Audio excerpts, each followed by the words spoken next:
नमस्कार, मैं रवीश कुमार। देशद्रोही हमेशा जो वही होते हैं जो सत्ता में होते हैं, क्योंकि जनता में जो होता है वो विद्रोही होता है। अदानी राष्ट्रवाद, एक नया राष्ट्रवाद आया है, अदानी नेशनलिज्म। हमसे पहले कहा गया कि आपको इंडिया को डिफेंड करना है, तो चलो भाई इंडिया को डिफेंड करते हैं, चाहे किसी भी वजह से करते हैं। अब कहा जा रहा है कि इंडिया को डिफेंड करना है तो पहले अदानी को डिफेंड करना पड़ेगा। दुनिया के किसी देश में छोड़िए, अपने गांव में इसको डिफेंड नहीं कर सकते आप, इस गोदी मीडिया को, अपने गांव में नहीं। तो मैं ज्यादातर लोगों से, यंग लोगों से पूछता था कि यार मन कर रहा है कि नौकरी छोड़ दें, तो कहता था हाँ भैया छोड़ दीजिएगा। छोड़िए इसका, अदानी फदानी का नौकरी करके क्या करेंगे, चल आइएगा यहाँ गांव में हम लोग यूट्यूब चलाएंगे। तो हम बोले कि भाई यूट्यूब कैसे चलाते, हमको आता नहीं। तो सब अपने बैग से सामान निकाल के दिखाने लगे कि देखिए हाई फोन बा, हाई फोन बा, हाई फोन बा, हो जाई। रवीश कुमार जी, जैसे आपने मीडिया के खंभे पर हुए हमले का मुकाबला करते हुए देश को एक नई शब्दावली दी और कहा मीडिया दो तरह का है, एक गोदी मीडिया है और दूसरा जन संचार के माध्यम है, वैसे ही जवाहरलाल नेहरू विश्वविद्यालय ने बताया दो तरह के विश्वविद्यालय हैं। एक यहाँ राग दरबारी बज रहा है, जी हाँ जी हाँ जी हाँ, और दूसरी जगह सवाल पूछे जा रहे हैं कि ये क्यों हो रहा है और इसका इलाज क्या है। जवाहरलाल नेहरू विश्वविद्यालय उस सातवें खंभे में सवाल पूछने वाली जगह है और आपने निमंत्रण दिया है हमको कि सवाल पूछो। तो पहला सवाल तो यही बनता है कि क्या कारण हुआ कि आपने हिंदुस्तान के सबसे महत्वपूर्ण चैनल को कई दर्जन एपिसोड भारत की शिक्षा व्यवस्था के खोखलेपन के बारे में जागृत करने के लिए, जागने के लिए बनाया। ये शिक्षा की आपके हिसाब से क्या तस्वीर है और इस तस्वीर को बेहतर बनाने के लिए आपकी निगाह में क्या करना चाहिए? भाई रवीश कुमार जी। शुक्रिया।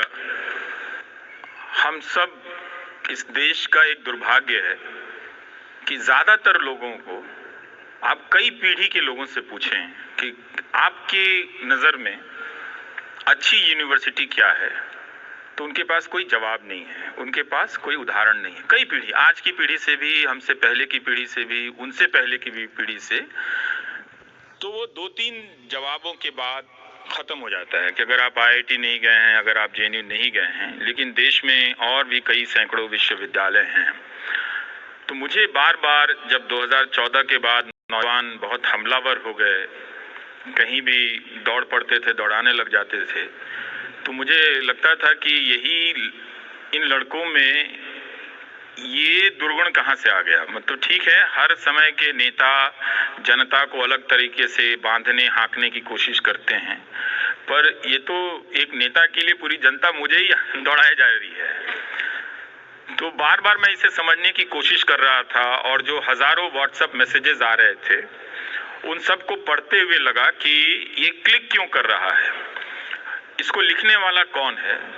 तो मैं एक निष्कर्ष पर पहुंचा कि जो लिखने वाला है वो बहुत ही हाई क्वालिटी के ट्रेंड लोग हैं, जो व्हाट्सएप लिख रहे थे, जिनका आप जैसे लोगों की बिरादरी के लोग मजाक उड़ा रहे थे, पर मैं उनकी उस भाषा का, उस कंस्ट्रक्ट को बहुत गौर से देख रहा था कि इसके पीछे बहुत ही प्रबुद्ध लोगों का दिमाग है और बहुत ही हाई एंड लेवल पे जाके किया। मतलब आपके ही स्किल का कोई प्रोफेसर, आपके ही स्किल का कोई स्टूडेंट या आपके ही स्किल का कोई रिसर्चर ये काम कर रहा था, जो एक झूठ को इस तरह से, ऐतिहासिक झूठ को, धार्मिक झूठ को इस तरह से कंस्ट्रक्ट कर रहा था कि उन लोगों को लग रहा था कि पहली बार उन्हें नॉलेज मिला है।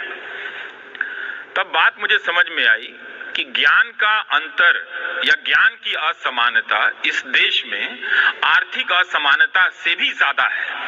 हम और आप में पैसे का बहुत फासला हो सकता है, आप छात्रों के बीच भी पैसे का बहुत फासला हो सकता है।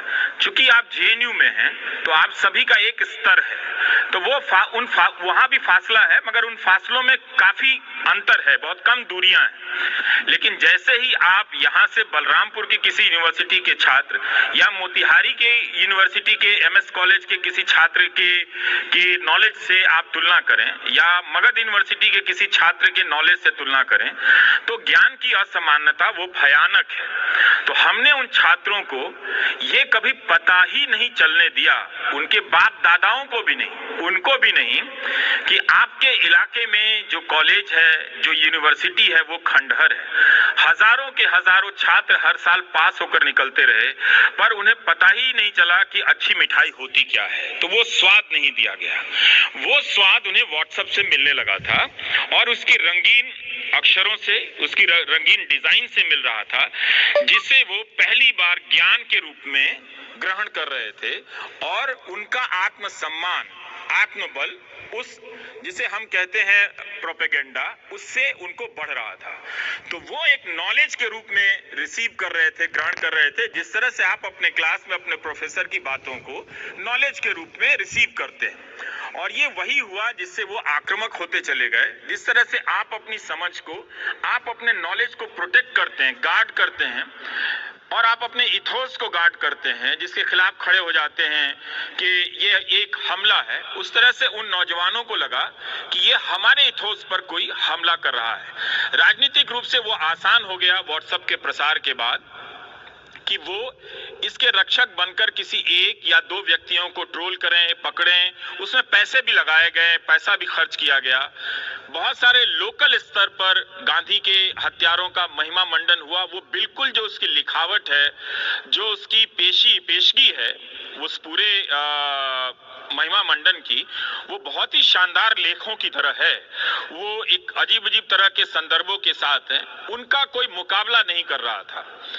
तो मुझे लगा कि ये बताना बहुत जरूरी है कि आपको जिंदगी में कुछ मिला हो या ना मिला हो, मिलेगा या ना मिलेगा, लेकिन ये बात तय है कि आपको यूनिवर्सिटी नहीं मिली है।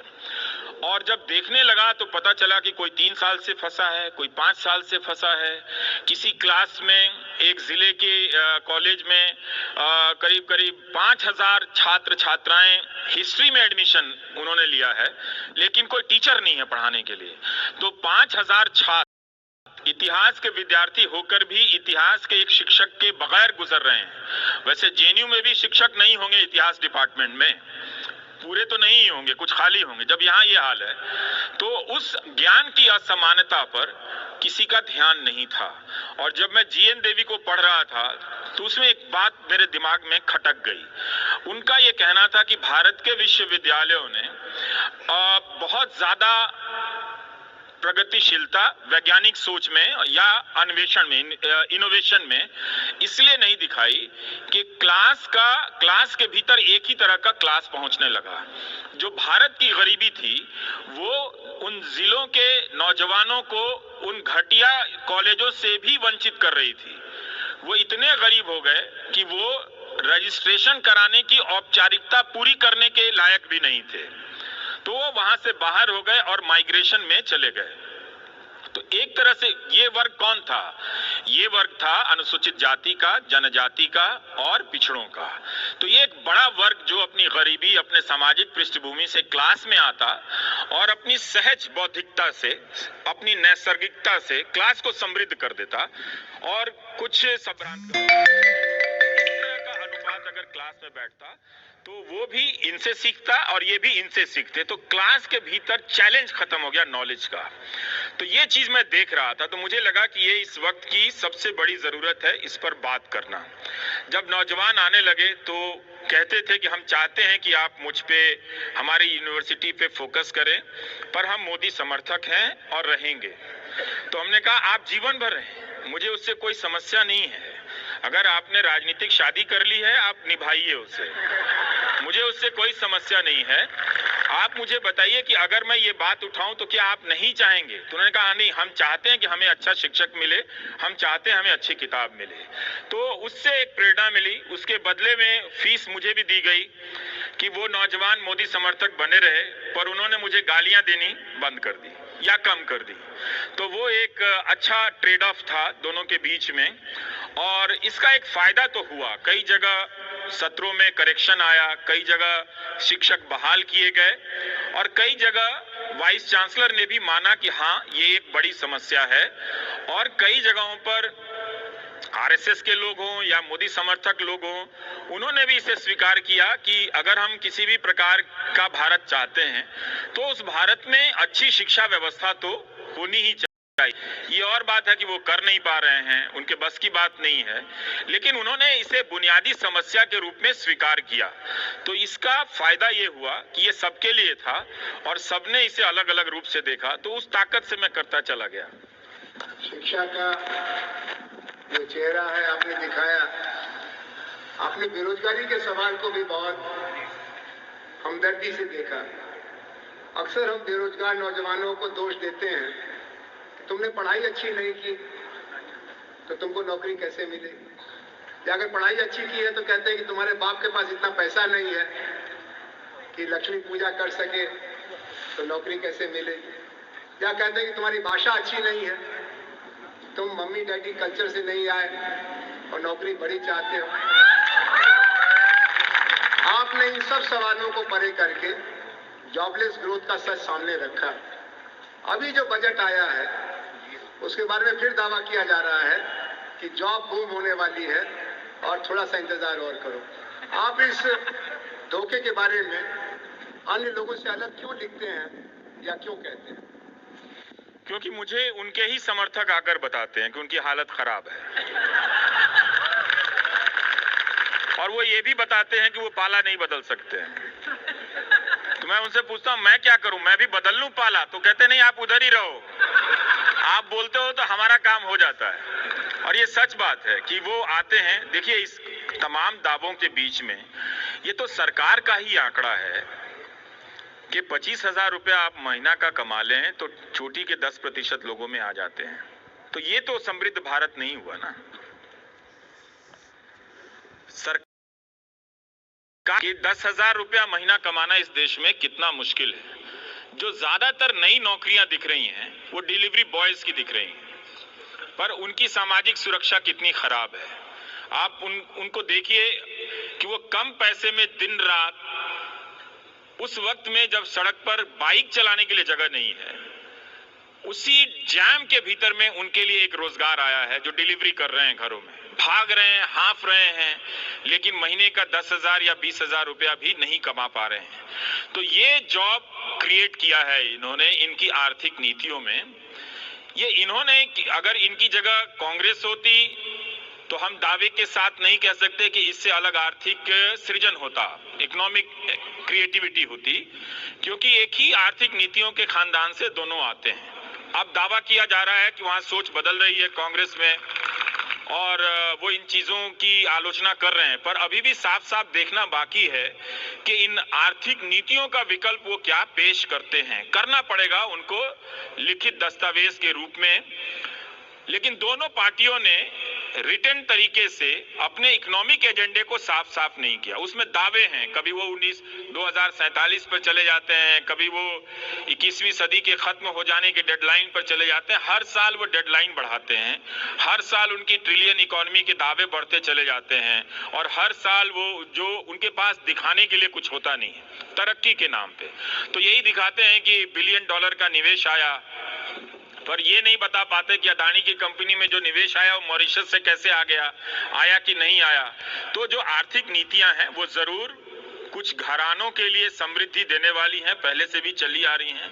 हमको उन नीतियों की निरंतरता को तोड़ने की जरूरत है, क्योंकि उन नीतियों को बहुत साल दे दिए गए। हर दौर की सरकार में, कांग्रेस की सरकार में भी और बीजेपी की भी सरकार में करीब करीब 20-20 साल दे दिए गए। अगर आप वाजपेयी सरकार का भी मिला लें, मोदी सरकार का भी मिला लें, तो दोनों तरफ 15 से 20 साल का मिला के कोई 90 से लेकर अब तक कोई 30 साल से ज्यादा का वक्त दे दिया गया।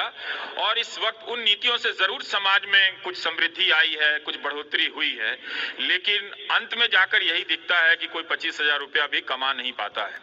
तो इन चीजों की बात आप कैसे करेंगे? अब मुश्किल यह है कि इन चीजों की बात करना भी सरकार के खिलाफ बात करना हो गया है। कोई भी बात आप करें तो उसकी डिजाइन ऐसे की जाती है कि आप सरकार के खिलाफ बात कर रहे हैं, लेकिन ये तो जनता के हक की बात है कि आखिर कब तक लोग 10,000 या 15,000 की नौकरी करने के योग्य होंगे। 2021 या 22 में तो ये डेटा है कि 12,000 से ज्यादा बिजनेसमैन ने सुसाइड किया है। अदानी राष्ट्रवाद, एक नया राष्ट्रवाद आया है, अदानी नेशनलिज्म। हमसे पहले कहा गया कि आपको इंडिया को डिफेंड करना है, तो चलो भाई इंडिया को डिफेंड करते हैं, चाहे जिसी भी वजह से करते हैं। अब कहा जा रहा है कि इंडिया को डिफेंड करना है तो पहले अदानी को डिफेंड करना पड़ेगा। तो वो सारे न्यूज चैनल कह रहे हैं कि भारत पर हमला हो गया है, पर वो सारे न्यूज चैनल तब तो नहीं कह रहे थे कि 12,000 इसी देश के बिजनेस, जब अलग अलग कारणों से बिजनेस डूबने के कारण सुसाइड कर रहे थे। ऐसा तो नहीं हो सकता कि वो सुसाइड करने वाले सारे कांग्रेस के वोटर होंगे या सारे कोई लेफ्ट के वोटर होंगे। उनके भी वोटर होंगे, उनके भी समर्थक रहे होंगे, पर ये कैसी राजनीति है कि उनकी पार्टी के व्यापार मंडल भी, व्यापार मोर्चा भी अपने कारोबारियों की आत्महत्या पर बोल नहीं पाया। आप सोचिए, आप तो फिर भी बोल रहे हैं, लेकिन उनके समर्थक होने की कीमत कितनी बड़ी है कि उनकी बिरादरी के लोग सुसाइड कर रहे हैं।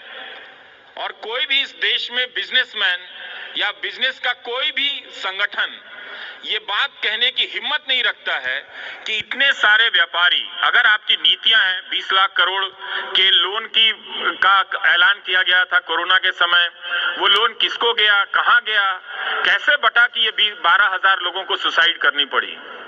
तो आप अपनी बिरादरी के, अपने संगठन के सदस्यों के प्रति भी ईमानदार नहीं हो पाते हैं, उनके मरने पर भी आवाज नहीं उठा पाते हैं। तो ऐसा लोकतंत्र तो क्यों चाहिए, और इस लोकतंत्र का क्या करना है फिर? ये तो ये लोकतंत्र नहीं है ना कि आप उनके सपोर्टर हैं, उनके लिए चंदा जुटाते हैं, मगर आपका साथी, उसको लोन नहीं मिला और वो सुसाइड करता, आप बोल नहीं पाते हैं, और फिर आपको अदानी के लिए झंडा लेकर निकलना पड़ता है, जो अदानी और जिनका जो साम्राज्य है एक दिन आपके ही बिजनेस को निगलने वाला है। और जो भी नेशनलिज्म का रूप होगा, कम से कम किसी भी नेशनलिज्म की परिभाषा में ये फिट नहीं बैठता है कि आप गौतम अदानी को डिफेंड करने जाएं। किसी भी नेशनलिज्म की परिभाषा में नहीं फिट बैठता है। आप नेशनलिज्म की परिभाषा से, उससे प्रेरित होकर उद्योग धंधे स्थापित कर सकते हैं। इतिहास में लोगों ने किया है, नए नए ब्रांड बनाए हैं, और वो सारे ब्रांड देश और देश के राष्ट्रवाद की पहचान भी बने हैं। लेकिन गौतम अदानी कहीं से भी इस देश की पहचान नहीं है। एक छोटी सी रिपोर्ट से आप देखिए उनका साम्राज्य ढह गया, एक छोटी सी रिपोर्ट से ना। वरना तो भारत में अगर कोई पत्रकार लिख दे तो मानहानि कर देते थे। मैं तो सोच रहा था कि अदानी मानहानि एंटरप्राइजेस कंपनी का नाम बनाएंगे ये अलग। अब अगर इन्हें अगर मानहानि करनी होगी तो एक कंपनी बनानी होगी, एक सीईओ मानहानि, सीईओ डिफेमेशन रखना होगा, जो तमाम तरह के पत्रकारों को मानहानि के दायरे में लाता रहेगा, केस करता रहेगा। तो हम सबको इन सब आर्थिक असमानताओं को और ज्ञान की असमानता को मुझे लगता है कि सबसे ऊपर रखने की जरूरत है। उसके बाद आर्थिक असमानता है और उसके साथ साथ सामाजिक असमानता भी है, वो उस आर्थिक असमानता के दायरे में है। लेकिन ज्ञान की असमानता के मारे तो हमारे वही लोग ज्यादा हैं जो सामाजिक असमानता का दंश झेल रहे हैं। तो इन तीनों असमानताओं की पहचान करें और कोई रास्ता निकालें।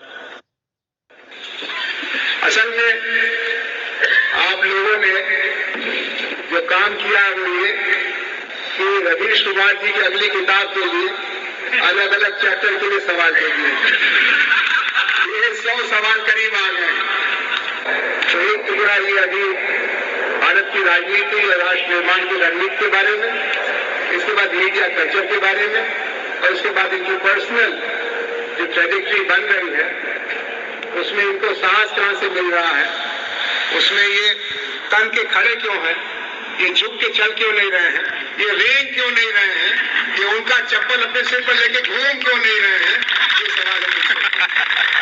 तो हमने आपसे पूछा कि बहुत सारे सवाल आए हैं इस सवाल के बारे में कि सेकुलर मुल्क कैसा होना चाहिए, और भारत में जो धार्मिक विविधता है उसमें क्या सेकुलरिज्म और बीइंग एंटी हिंदू एक दूसरे के करीब आ गया।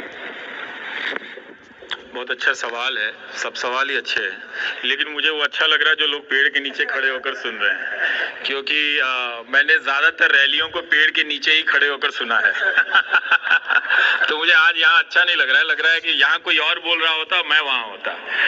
आज ज़रूर शुरुआत इसकी, आपने बागी की बात की, मैं वहाँ से शुरू करता हूँ, देशद्रोही की बात से। तो अब तो आप कोई भी बात कहिए तो आपका जब देशद्रोही का टैग है तो वो लग जाता है। तो मैं सोचता हूँ देशद्रोही कौन होता है? देशद्रोही हमेशा जो वही होते हैं जो सत्ता में होते हैं, क्योंकि जनता में जो होता है वो विद्रोही होता है। तो ये जो देशद्रोही लोग हैं ये संविधान की शपथ लेते हैं और संविधान का उल्लंघन करते हैं। फर्जी यूएपीए लगा देंगे, फर्जी एनएसए लगा देंगे, तो इनसे बड़ा तो कोई देशद्रोही नहीं हुआ ना। आम जनता ने तो अपनी सामाजिक आर्थिक जिम्मेदारियों का निर्वहन करने के लिए शपथ नहीं ली है, वो संविधान की बदौलत उसका नागरिक जरूर है, पर ये तो जब जिस दफ्तर में जाते हैं बाकायदा उस किताब की शपथ लेते हैं और ठीक उसका उल्लंघन करते हैं। तो जो स्कोप देशद्रोही होने का है वो पावर में बैठे लोगों का ज्यादा है, जनता में ज्यादा से ज्यादा लोग भी हो सकते हैं, है कि नहीं सर? जी हाँ, बिल्कुल। अब रही बात कि भारत में जो नागरिकता और उसकी अवधारणा को आम जनों के बीच में ठीक से नहीं समझा गया, उस पर बहुत ज्यादा बहस नहीं हुई भी तो आज के दौर में इतना जब संचार विकसित नहीं था तो जनता के बीच नहीं हुई। तो जनता ने उस नागरिकता को अपने तरीके से समझा और बहुत खूबसूरत तरीके से समझा। लेकिन जब ये संचार के साधन माध्यम जब आए, तरह तरह का मीडिया जब आया, नाम उसका मीडिया हुआ, उसमें से मीडिया का काम ही गायब हो गया। तो जो संवैधानिक कॉन्स्टिट्यूशनल सिटीजनरी होनी चाहिए थी उसके जगह एक धार्मिक नागरिकता खड़ी करने की कोशिश की गई, और उसके साथ साथ धार्मिक नागरिकता आप हिंदू नागरिकता कह सकते हैं। और अब उस तरह से अब किताबें भी लिखी जा रही हैं इस तरह के थीम पर। आज ही मैं किसी किताब का टाइटल देख रहा था, तो एक धार्मिक नागरिकता खड़ी करने की कोशिश की गई, और इस नागरिकता का जो आधार था उसमें सूचना गायब था, सूचना थी नहीं। सूचना, हम सब ज्यादातर लोग इस देश में सूचना विहीन नागरिकता जीते हैं। ज्यादातर लोग अखबार और टेलीविजन या किसी भी प्रकार की सूचना से, ईमानदार सूचना से दूर रहे, लंबे समय तक दूर रहे। उनके पास इंस्टीट्यूशंस के भीतर जो खराबियां आ रही हैं, उन खराबियों की जानकारी जो पहुंचती थी उसके माध्यम राजनीतिक दल ही थे, विरोधी दल थे, विपक्ष के दल थे, उससे ज्यादा पहुंचा करती थी कि इंदिरा गांधी ने क्या किया या किसी दूसरे प्रधानमंत्री ने इन इंस्टीट्यूशंस का क्या किया है। तो सबसे पहले विपक्ष पर हमला किया गया, आपके भीतर से विपक्ष के होने की संभावना समाप्त कर दी गई, इंफॉर्मेशन को करप्ट कर दिया गया। सर, जब इंफॉर्मेशन करप्ट हो जाए तो और आपके पास इंफॉर्मेशन ना हो तो आप नागरिक हो सकते हैं कहलाने के लिए, पर नागरिकता का जो धर्म होता है उसे निभाने के लिए आप इक्विप्ड नहीं होते हैं, उससे लैस नहीं होते हैं। तो एक धार्मिक नागरिकता थोपी गई जिसे आप हिंदू नागरिकता के तौर पर देख सकते हैं। राजनीति में धर्म का आना, कई लोग कहते हैं कि हमारा देश कई तरह के धर्मों का देश है और राजनीति को, सामाजिक आचार व्यवहार को आप धर्म से अलग नहीं कर सकते, बिल्कुल नहीं कर सकते हैं। नेता धार्मिक समारोहों में आते जाते रहेंगे, चाहे वो व्यक्तिगत रूप से जाएं या राजनीतिक रूप से जाएं या उनका जो भी करें। लेकिन मेरी अपनी समझ है कि राजनीति में जब धर्म आता है तो वो राजनीति में अधर्म पैदा करता है। राजनीति में जब धर्म आता है तो धर्म की राजनीति करने वालों के बीच वो साहस खत्म कर देता है, सत्य को सुनने की साहस खत्म। धर्म की दुकान या धर्म का अस्तित्व या धर्म का महात्म्य, इंपॉर्टेंस जो है, रेलेवेंस जो है, इस बात पर है कि आप कुछ एथिकल कोड का पालन करेंगे। कोई भी रिलीजन इस बात का दावा करता है कि वो एक सर्टेन एथिकल कोड में विश्वास करता है, इसलिए वो धर्म के अनुयायियों को ये कहता है कि तुम झूठ मत बोलो, तुम सच बोलो। लेकिन यहाँ तो लोग गीता पर हाथ रखकर ही झूठ बोल रहे होते हैं और उस ऊपर से गीता जयंती भी मना रहे होते हैं। और अगर आप सच बोलें तो आपका जो प्लेटफॉर्म है, जिस कुर्सी पर हम दोनों बैठे हैं, पता नहीं कौन खरीद के ले जाए, तो वो भी गायब हो जाता है। तो एक ऐसे देश में जब धर्म की स्थापना राजनीति में या मुल्क के चरित्र के रूप में की जाए तो थोड़ा संदेह से देखना चाहिए। सेकुलर मुल्क वो मुल्क होता है जहां पर संविधान की बुनियादी समझ ज्यादा से ज्यादा हो। हम सेकुलर मुल्क थे, अभी भी हैं, उसे बदलने की बहुत कोशिशें की जाती हैं, कर भी चुके हैं बहुत हद तक, मगर उसकी आत्मा, उसके बीज अभी खत्म नहीं हुए हैं। लेकिन होता यह है कि संविधान की समझ इतनी कमजोर है लोगों में, उसके प्रति निष्ठा इतनी, उसे कमजोर इसलिए कहेंगे कि जानकारियां कम है। बहुत सारे लोग इस देश में मिल जाएंगे जिन्होंने संविधान की किताब नहीं देखी है। वो तो भला हो बहुजन मूवमेंट का कि बीएसपी की रैलियों से लेकर अंबेडकर जयंती की रैलियों में संविधान की कॉपी बिका करती है। आप और भी कोई, और ये मुझे लगता है, मैं दुनिया के हर देश में नहीं गया हूं, पर मेरा अपना मानना है, हो सकता है कि गलत भी हूं, मेरा अपना मानना है कि भारत ही एक अजूबा देश है जहां पर किसी भी वजह से, डॉक्टर अंबेडकर की वजह से ही सही, संविधान की कॉपी किसी की जयंती के नाम पर हो रहे मेले में बेची जाती है। लोग संविधान को गीत के रूप में गाते हैं और उनके गीतों में जो भीम गीत है, जो अंबेडकर के गीत हैं, जो मराठी में ज्यादा लोकप्रिय हैं और भी दूसरी भाषाओं में होंगे ही, उसमें संविधान का जो थीम है वो ज्यादा है। तो उस देश में भी अगर ये ना होता तो बहुत सारे लोग संविधान की किताब या कॉपी का दर्शन तक नहीं किए होते। अगर कांशीराम की राजनीति ना आई होती तो लोगों ने अंबेडकर की प्रतिमा तो देखी, पर यह नहीं देखा कि उस प्रतिमा में एक किताब भी है। उस किताब के बगैर बहुत कम अंबेडकर की मूर्तियां लगाई गई। अगर एक हाथ उनका उठा हुआ है, एक उंगली सामने की तरफ है, तो एक हाथ में वो संविधान की किताब भी है। तो कॉन्स्टिट्यूशन को जनता के बीच ले जाने का काम अभी भी पूरा नहीं हुआ। बहुजन मूवमेंट ने हमें ये राजनीतिक विरासत में सौंपने का काम किया है, या उसे आप अंबेडकर मूवमेंट कहें जिसने महाराष्ट्र में ये काम किया है, तो संविधान जनता तक पहुंचा नहीं। तो नागरिकता या देश, इसकी समझ आप जरूर धर्म, उसकी संस्कृतियों, क्योंकि ये सब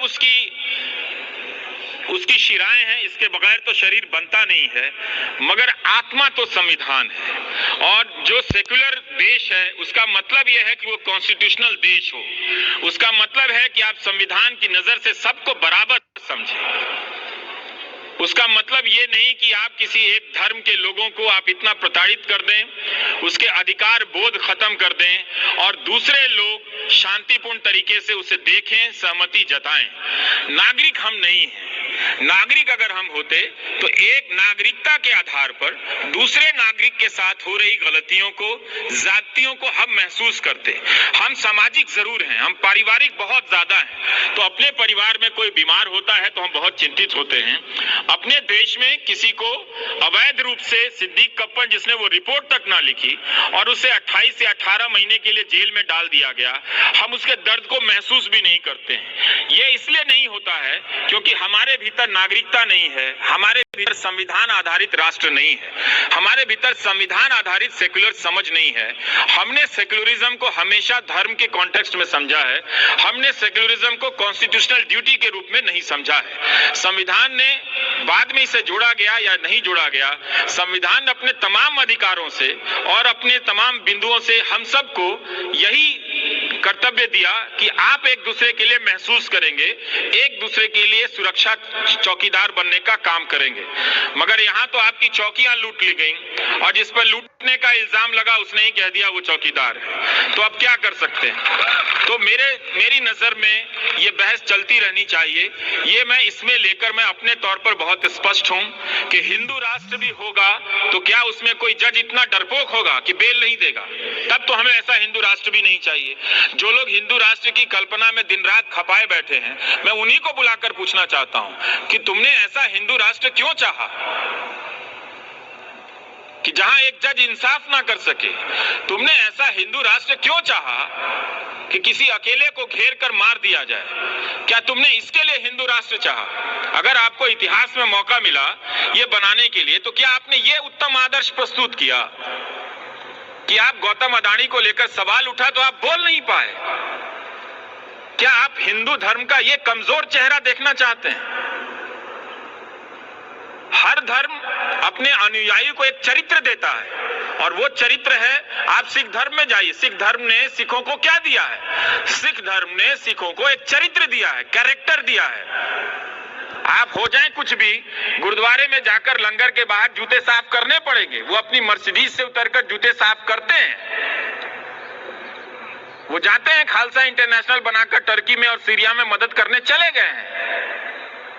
तो क्या ये हिंदू राष्ट्र के अगर सबसे बड़े नायक हैं, तो क्या ये उनका किरदार है कि जब आरोप लगे तो आप जावेद अख्तर का डायलॉग चुरा कर बोलते हैं, जाओ पहले उसका साइन लेकर आओ? तो ये क्या किरदार? तो हम किसी भी तरीके से हिंदू राष्ट्र का कोई शिखर नहीं देख रहे हैं। अगर ये सपना था, जिस सपने को लेकर 100 साल चले हैं, तो हम उन्हीं की बात करते हैं। आपने ये दिखाया हमें कि आपने एक ऐसा अपना श्रेष्ठ नेता दिया जो अदानी का नाम लेकर नहीं बोल सकता है। इतना ही कहा जा सकता था कि जांच होगी, आप जांच पर भरोसा कीजिए, पर तब तक आप नहीं कह सके। आप लगे सरकारी योजनाओं का पैम्फलेट पढ़ने के लिए। वो तो हम सब जानते हैं आपकी योजनाओं के बारे में, कौन नहीं जानता है? तो अगर आप किसी धर्म के बारे में, अब 8 साल हो गए, तो आप बताइए कि उस धर्म की संकल्पना के हिसाब से आपने क्या दिया? ये ऐसा गुलाम मीडिया दिया जो सरकार से सवाल नहीं कर सकते। अगर आप हिंदू राष्ट्र में यकीन ही करते हैं तो प्रधानमंत्री नरेंद्र मोदी उसके श्रेष्ठ नागरिक हैं, है कि नहीं? लेकिन वो तो 8 साल से प्रेस कॉन्फ्रेंस नहीं कर सके।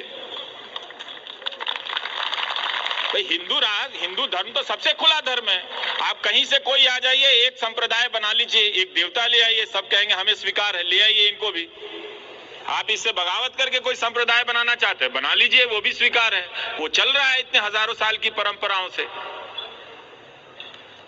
इसी धर्म में, धर्म के आज दयानंद सरस्वती जी की जयंती मनाई जा रही है, शायद दिल्ली में रैलियां निकल रही, लेकिन दयानंद सरस्वती जी तो बनारस चले गए थे शास्त्रार्थ करने, पुराणों को लेकर।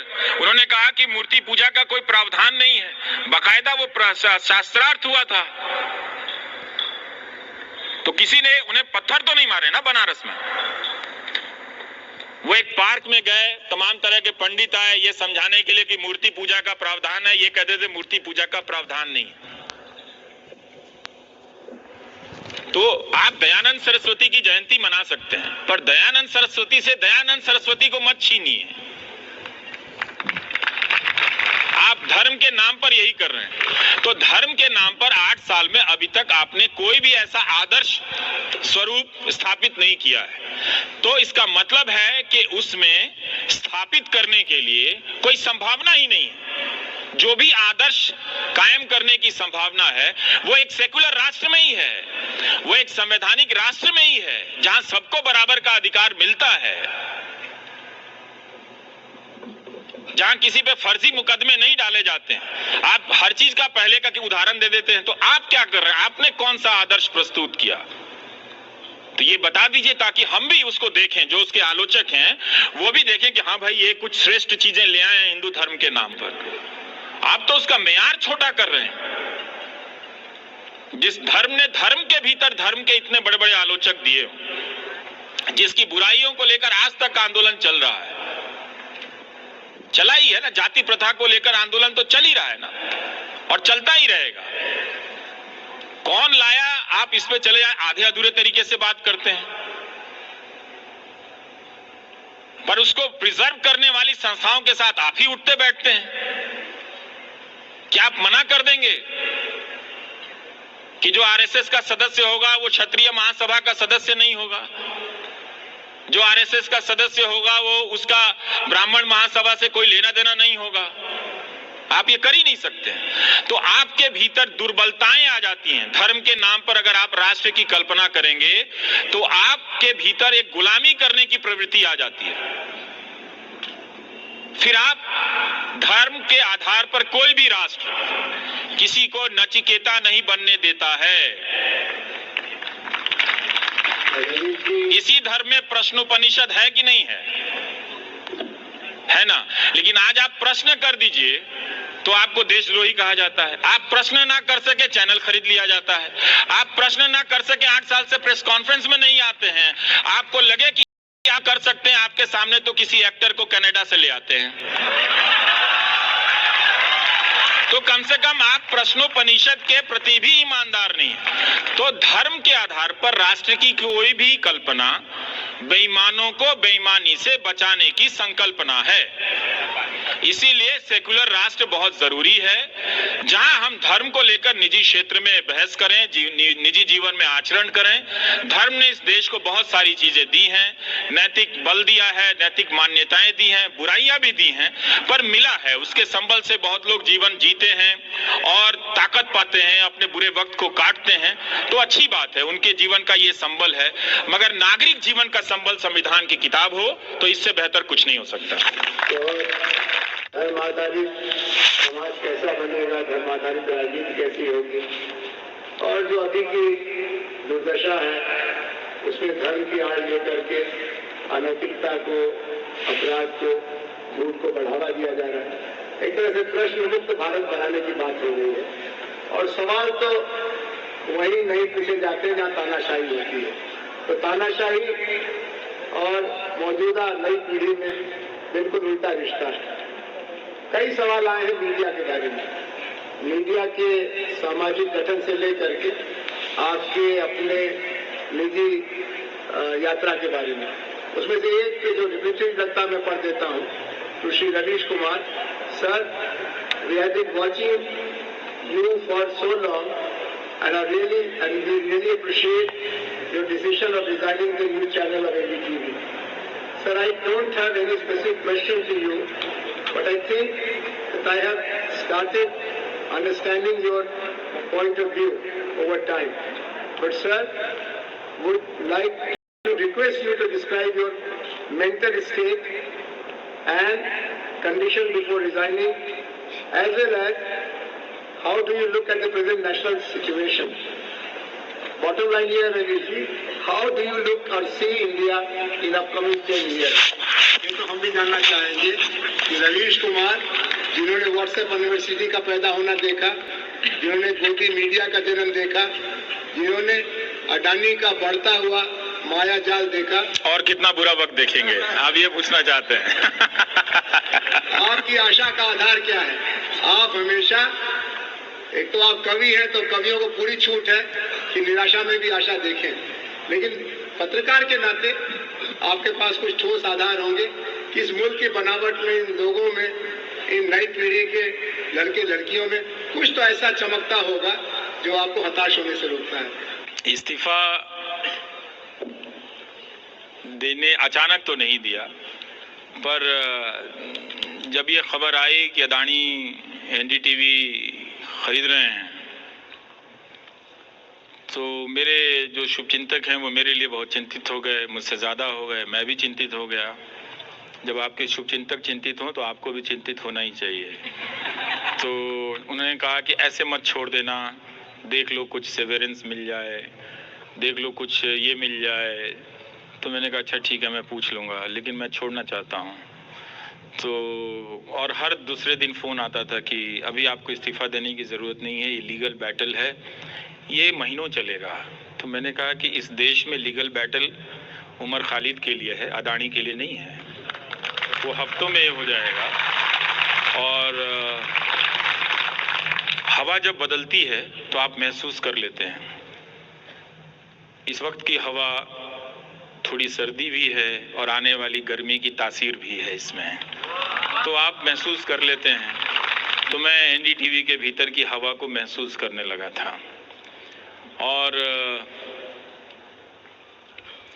ये जान गया था कि एक चैनल जिसके पास केवल एक चैनल है, अच्छा है चाहे बुरा है जैसा भी है, लेकिन अब उसके पास कोयले का खदान होगा, एयरपोर्ट होगा, समंदर के किनारे के बंदरगाह होंगे, रेलगाड़ियां होंगी, बिजली का मीटर होगा, बिजली का कनेक्शन होगा, क्या पता कल को पानी का कनेक्शन होगा।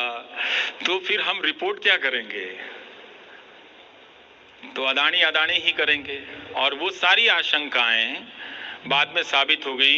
एक दिन में एनडीटीवी के वेबसाइट पर देख रहा था कि 5 या 6 खबरें प्रो अदानी थी, और ये सब चल रहा था। जो उद्योगपति 2 सवालों का सामना नहीं कर सकता है, वो भाषण दे रहा है कि वो फाइनेंशियल टाइम्स जैसा बनाएंगे। उसी समय वो दैनिक जागरण में उसका एक फीचर इंटरव्यू छप रहा है। तो इन सब को देखने जानने के बाद अदानी एक स्वतंत्र कैपिटलिस्ट होते। कोई कैपिटलिस्ट से कोई मेरी लड़ाई नहीं है। अगर कोई गुजिया बनाने वाला, समोसा बनाने वाला उद्योगपति खरीद लेता तो मैं शायद कुछ दिन रुकता, पर अदानी को मैं कभी भी मोदी से अलग नहीं देख पाया, उनकी राजनीति के हिस्से से अलग नहीं देख पाया, क्योंकि उनका उभार उस दौर के समय, ऐसा नहीं है कि भारत में काबिल इंडस्ट्रियलिस्ट नहीं हैं, काबिल लोग नहीं हैं, लेकिन वो उनका एक्सटेंशन है। तो उनके ही एक्सटेंशन में नौकरी करने से अच्छा है करना और बीजेपी के दफ्तर में बैठ के पैम्फलेट लिखना, दोनों तो एक ही बराबर है ना। आप बीजेपी के दफ्तर में बीजेपी के लिए पैम्फलेट लिखो या एनडीटीवी के दफ्तर में बैठ के बीजेपी के लिए लिखो, दोनों बात बराबर है। तो हमने इस्तीफा दे दिया। मैं ये जानता था कि मुझे कोई काम नहीं मिलेगा, मुझे बहुत काम आता है अपनी इंडस्ट्री का, और वो काम किसी नैसर्गिक प्रतिभा से नहीं, मैंने खुद घिस घिस के सीखे हैं, पंचर बनाने से लेके कार का इंजन बनाने तक। लेकिन प्रोफेसर आनंद, ये बात ये देश याद रखेगा कि मुझे किसी ने 2000 रुपए का ऑफर नहीं दिया काम का, और इस बात के लिए इस देश के लाखों करोड़ के विज्ञापनों से लैस मीडिया संस्थानों को शर्मिंदा तो होना ही पड़ेगा, आज ना कल। और मैं बोलता ही रहूंगा कि इस तरह के गोदी मीडिया को मत देखो, सब्सक्राइब मत करो। काम करते हुए भी बोला और उसके बाहर भी जाकर बोलूंगा, क्योंकि ऐसा नहीं है कि वो मुझे अफोर्ड नहीं कर सकते हैं। ये राज भी कभी पता चल जाएगा तो आप सब जान जाएंगे कि इसे अफोर्ड करना तो सबसे आसान है, पैसे के हिसाब से भी, लेकिन कोई कर नहीं सका। सबको मालूम है कि वहां छप जाएगा तो उसका पूरा कैरेक्टर बदल जाएगा। तो ये भाषण जरूर देंगे, कहानियां आपको विवेकानंद की सुनाएंगे, कहानियां आपको गौतम बुद्ध की सुनाएंगे, कहानियां आपको दयानंद सरस्वती की सुनाएंगे, लेकिन दयानंद सरस्वती की तरफ प्रश्न करने वालों को 2000 रुपए का नौकरी नहीं देते हैं। और जब मैं राधा वल्लभ त्रिपाठी का वीडियो आप सब यूट्यूब में देखिएगा, वो काशी का शास्त्रार्थ करके बहुत शानदार वीडियो है, उसमें बता रहे हैं कि उनके पास, दयानंद सरस्वती के पास पैसे की कमी ये नहीं थी, कोई एक सेठ था उनको पैसा देता था कोई 98-54 में, जिससे वो पर्याप्त पैम्फलेट छपवा लेते थे, किताबें खरीद लेते थे और पूरे शहर में पैम्फलेट लगाते थे बाकायदा कि इस तारीख को मैं मूर्ति पूजा के विरोध में, पुराणों के विरोध में आज शास्त्रार्थ करने वाला हूं, आप मुझे वैसा भारत लाकर दे दो। तो ये तो रहा, तो इसलिए मैंने इस्तीफा दे दिया। और वो बात, मेरी सारी आशंकाएं साबित होने में कोई ऐसा नहीं कि इस साल भर का इंतजार करना पड़ा। 10 दिन में हिंडनबर्ग की रिपोर्ट आई, भर आ गया भाई साहब। अब वो रजत शर्मा क्या इंटरव्यू देने नहीं जा रहे हैं हिंदी में, अंग्रेजी इंटरव्यू देने के लिए इंडिया टुडे नहीं जा रहे हैं। हम कह रहे हैं भोजपुरी में आ जाओ, हम अपने यूट्यूब चैनल पे कर लेते हैं, हम भोजपुरी बोलेंगे, आप गुजराती बोलना। गुजरात के लोग भी बहुत पसंद करते हैं, देंगे इंटरव्यू। तो वो मैं जानता था कि मेरे पास अगर यूट्यूब नहीं होता तो मेरा जर्नलिज्म का कैरियर खत्म था, प्रोफेशनल कैरियर। जिस प्रोफेशन को मैं बिलोंग करता हूं, उस प्रोफेशन ने मुझे डिजोन कर दिया। लेकिन वो अभी भी चाहते हैं कि उस प्रोफेशन के जो एथिक्स हैं वो मुझ पे लागू हो, उन पर लागू ना हो। ये बहुत चतुराई का काम है। पर मुझे हैरानी होती है कि इस गोदी मीडिया को कोई कैसे सपोर्ट कर सकता है।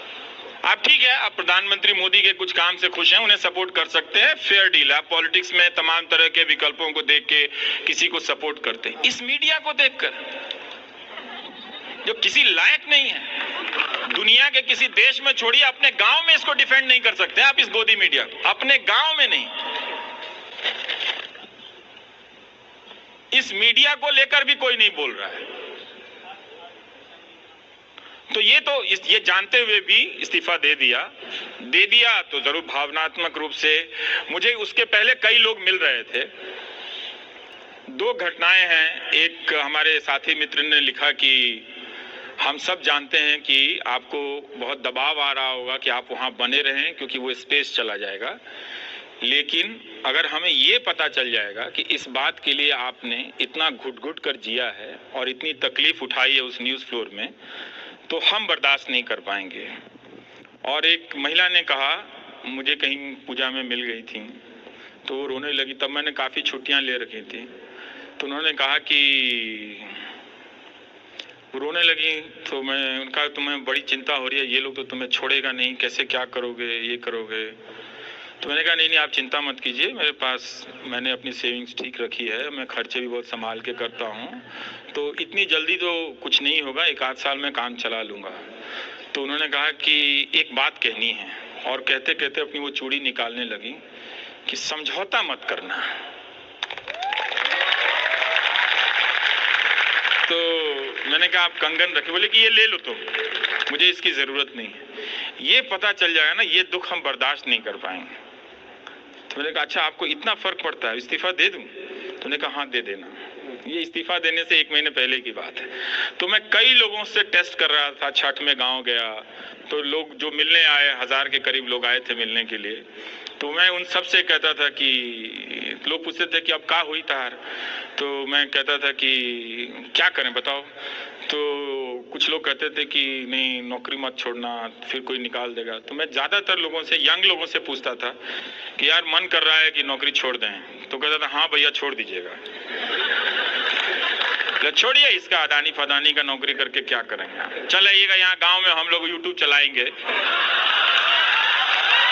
तो हम बोले कि भाई यूट्यूब कैसे चलाते हमको आता नहीं, तो सब अपने बैग से सामान निकाल के दिखाने लगे कि देखिए हाई फोन बा, हाई फोन बा, हाई फोन बा, हो जाई।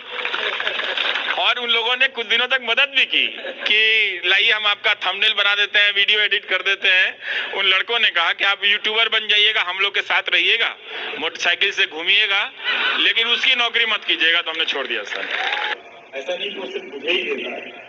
और ये कितनी अच्छी बात है कि लोग, हम चाहे जितना भी पैसे पे या कंट्रोल से मीडिया की परिभाषा बदल दें, लोगों की समझ में, या ऐसे लोग अब भी बचे जिनकी समझ में पत्रकार और मीडिया की परिभाषा नहीं बदली है, और इसका प्रमाण है वो कलम जो मुझे देता है।